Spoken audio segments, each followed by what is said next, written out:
Voilà, je voulais simplement vous parler ce soir. J'ai posté diverses vidéos sur ma page et sur plusieurs d'entre elles, j'ai entendu dire des satanistes qui se posaient en satanistes soft, dont l'une d'elles qui s'appelle l'avocate de Satan et qui vénère Satan depuis 30 ans aux États-Unis et qui défend la cause des satanistes, qui revendiquent le fait qu'ils n'ont jamais fait de sacrifice, même pas de petits animaux. Je voudrais juste vous poser une question. En supposant que vous, ceux qui veulent me regarder, vous soyez satanistes. Vous connaissez la loi, vous savez bien même que la torture d'animaux, la souffrance, le sacrifice d'animaux est interdit par nos lois. Est-ce que vous avoueriez, même si c'était pas interdit le sacrifice d'animaux, l'avoir fait, moralement, c'est très répréhensible déjà. Alors, les journalistes nous prennent-ils pour des cons à aller demander à des gens, à visage découvert, s'ils ont fait des sacrifices satanistes? Je pense qu'on nous prend pour des cons. Voilà. J'ai regardé aussi plusieurs vidéos sur des satanistes, tous en cuir noir, avec des clous, des grandes barbes. Tout ça, c'est faux en fait. Les vrais satanistes, ça peut être votre voisin en qui vous faites confiance et qui vous montre vos courses. Vous voyez? Moi, vous savez, mon premier traumatisme, c'est quand on m'a donné des preuves que Ségolène Royal était sataniste. J'ai traumatisé, j'étais comme la plupart d'entre vous, la moitié au moins. J'ai voté pour elle. Vous comprenez? Son visage lisse, son apparente gentillesse. J'avais pourtant lu quelque chose qui disait que à la mairie de là où elle était, dans son village mère, on la décrivait comme une personne méchante, cruelle. Une peste. Voilà le terme qui était dit, une peste. Maintenant, je veux bien le croire. L'image publique des gens, l'image que vous avez de votre voisin, de votre collègue. Je veux dire, le satanisme, c'est pas, il y a du cuir clouté. C'est pas l'image qu'on voudrait nous donner. En fait, je vais vous raconter une anecdote. C'était il y a longtemps. Il y a peut-être 7 ou 8 ans. J'étais avec ma fille à la caisse de Castorama, Karine, que j'adore. Et puis on attendait et c'était la fermeture de gens. Et puis à la caisse d'à côté, il y avait des motards absolument laids. Je m'excuse pour eux. Gros, avec du cuir, des clous, des barbes. Je sais pas, ils venaient chercher du matériel pour le tuning de leur moto, je pense. Ma fille, oh là là, je voudrais pas me trouver sur un parking en pleine nuit toute seule face à eux. Et puis ma fille m'a répondu ça, qui m'a interrogée pendant longtemps. Et j'ai compris que quand Charles m'a expliqué tout ce qu'elle, elle m'a dit, Karine, et si elle me regarde, je crois que je vais la faire pleurer, mais elle m'a dit quelque chose de très vrai. Elle m'a dit, maman, tu sais, tu vois cette bande de motards là, qui ont des drôles de gueules, même des sales gueules, c'était le cas de le dire. Ils sont sensibles, maman. Par contre, tu vois la caissière là, avec son visage d'ange, elle peut être méchante plus que eux 5 réunis. J'ai dit, pourquoi tu dis ça? Elle me dit, parce que maman, tu te fies trop aux apparences. Elle avait quoi à cette époque-là? 18 ans, 19 ans peut-être. Elle avait vu tellement de choses. Des gens qui ont des postes influents, des visages doux. Et au fur et à mesure de ce que Charles Baron, qui est médecin à Alençon, m'a raconté par internet quand on pouvait se parler, j'ai compris une chose, c'est que beaucoup de mères de famille qui ont l'air de femmes-enfants adorables, de très bonnes mères de famille. Vous voyez la femme-enfant avec le physique d'adolescente, les petites manières de jeune fille. À 45 ans, on dirait qu'elles en ont 30. Vous voyez ce que je veux dire, à peine. En fait, comme Carla Bruni Sarkozy et puis beaucoup de gens que j'ai eu à côtoyer, malheureusement, j'ai eu une collègue qui s'appelle Evelyne Lejeanne aussi. Charles m'a raconté comment il a été obligé de voir ça. Hein. et de participer, hein, à cause d'une vidéo précédente où on l'a impliqué dans un crime pour lequel il y était pour rien, où j'explique tout en fabriquant des preuves. Si vous voyez Evelyne Lejeanne, ma collègue, une prof d'anglais, elle n'ira pas m'incriminer de diffamation parce qu'elle porte un bracelet électronique pour ce que je vous raconte. Il me racontait comment elle aimait qu'on sodomise sa fille. Atroce. Et me disait qu'elle léchait par en dessous l'homme qui sodomisait sa fille. En gémissant. Si vous croyez que j'invente.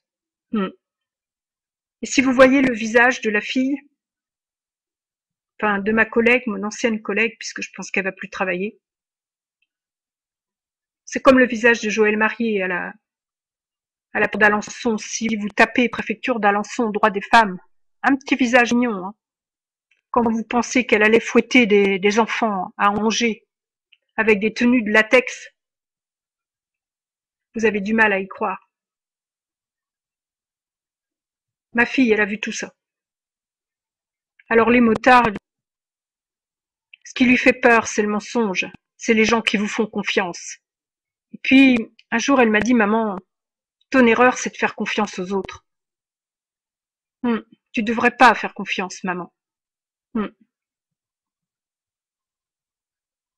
J'avais pas vu tout ce qu'elle avait vu. J'ai subi beaucoup, mais pas dans le même sens. Je crois que si vous m'avez tous regardé dans l'ordre, vous avez compris. En fait, cette espèce d'allure de femme-enfant qu'elle se donne toute, comme Carla Bruni-Sarkozy, qui était pédophile. Si je dis était, c'est que j'ai mes raisons, vous n'avez qu'à lire mes posts. Je pense qu'ils sont morts, tous les deux, en fait. L'histoire de l'Élysée, c'est un montage. Ils sont morts parce qu'on a trouvé des vidéos où ils sacrifient des enfants et on voit leur visage. On leur a fait envoyer à Cap-Nègre, c'est tout.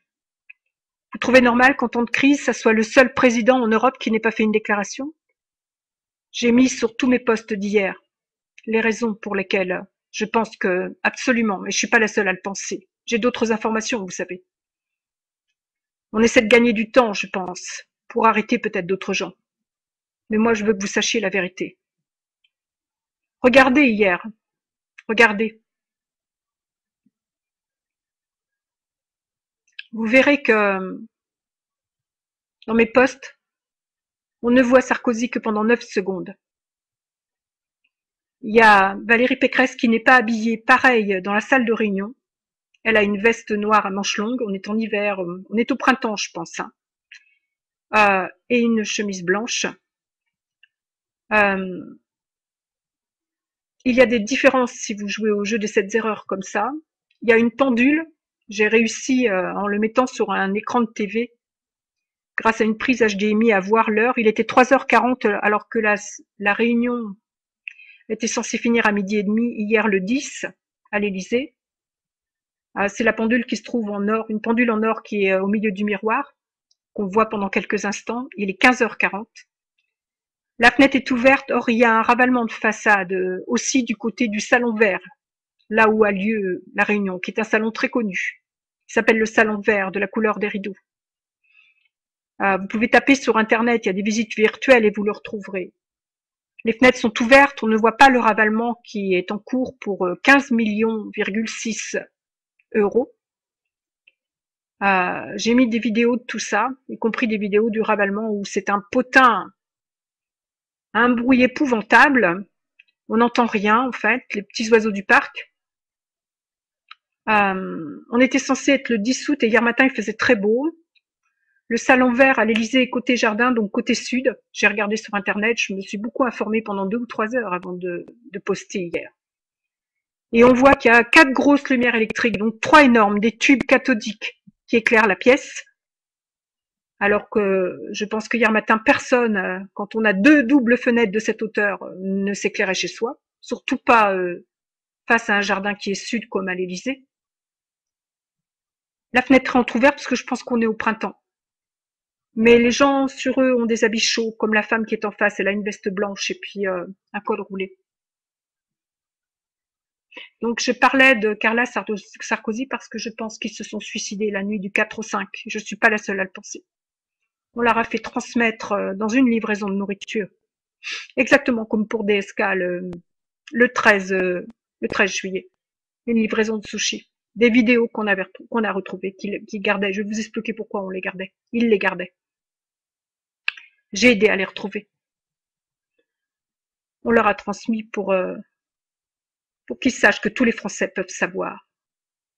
Et je pense que la peur du scandale, la honte, ils sentaient la honte puisqu'ils savent que la CIA lutte contre ça depuis longtemps et le FBI. J'ai posté des vidéos dans ce sens. Donc je termine. Quand vous regardez Carla Sarkozy qui chante quelqu'un m'a dit,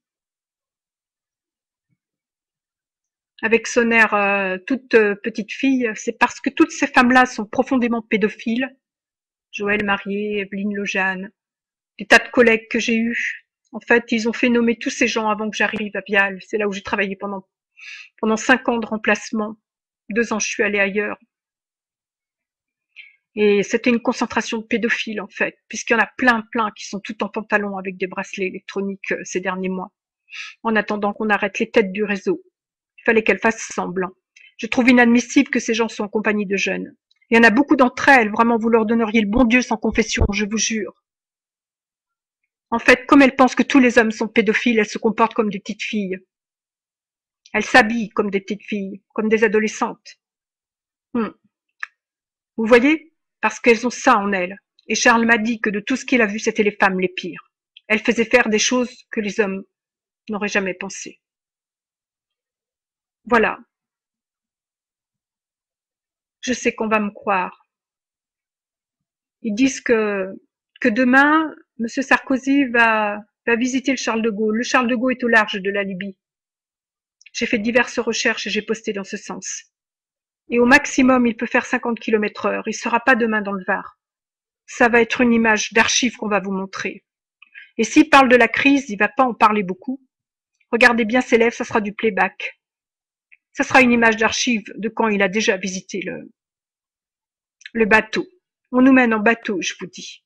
J'ai hâte d'être à demain pour voir ça. Je voulais vous dire aussi que on voit sur le perron de l'Élysée Monsieur Juppé tenir un calepin rouge. Il n'avait pas de serviette, juste un calepin et un dossier bleu.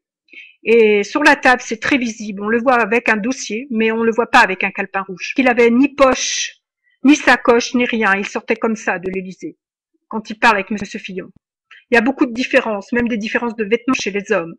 Pour ceux qui ont des écrans avec beaucoup de pixels, on peut voir. Des différences de coiffure, si vous regardez bien. Moi, j'ai bien regardé la coiffure de Valérie Pécresse. Sur le perron, elle était décoiffée. Par contre, à l'intérieur, elle était très bien coiffée. Il faut faire beaucoup d'arrêts sur image et ceux qui possèdent la fonction ralenti, ils verront. Je voulais vous dire que je reçois des mails très indélicats de gens qui ont l'air de me dire oui, vous avez souffert, mais moi aussi. Ou... Je pense qu'ils se rendent pas compte. Je voudrais vous donner un exemple seulement. En fait, ça fait 11 ans que je passe le premier de l'an toute seule. 11 ans. Sauf une fois. Et c'était plus horrible cette fois-là. J'ai préféré ensuite rester encore toute seule. Cette fois-là, on m'a fait croire que ça allait être un réveillon formidable et c'est moi quasiment qui a nourri tout le monde. Et j'ai eu froid. Là où j'étais accueillie, on avait coupé le chauffage, ils avaient tous des cols roulés. Je m'étais mis en habit léger, je suis rentrée malade chez moi et j'avais presque rien mangé. J'avais acheté pour 50 €. On avait dit que tout le monde devait dépenser 50 €. Ils se sont nourris sur ce que j'avais acheté. Mais le reste du temps, mes enfants ayant grandi, depuis qu'elles ont 16 ans, donc depuis 2001, je réveillonne toute seule. Vous savez ce que je faisais? Je rangeais mon garage cette nuit-là, toujours, pendant les vacances. Les autres jours, je rentrais pas ma voiture parce que j'ai toujours eu des garages un peu qui me servaient de rangement comme vous sans doute et un peu petits, sauf maintenant. Mais cette nuit-là, je rangeais très très bien mon garage et je rentrais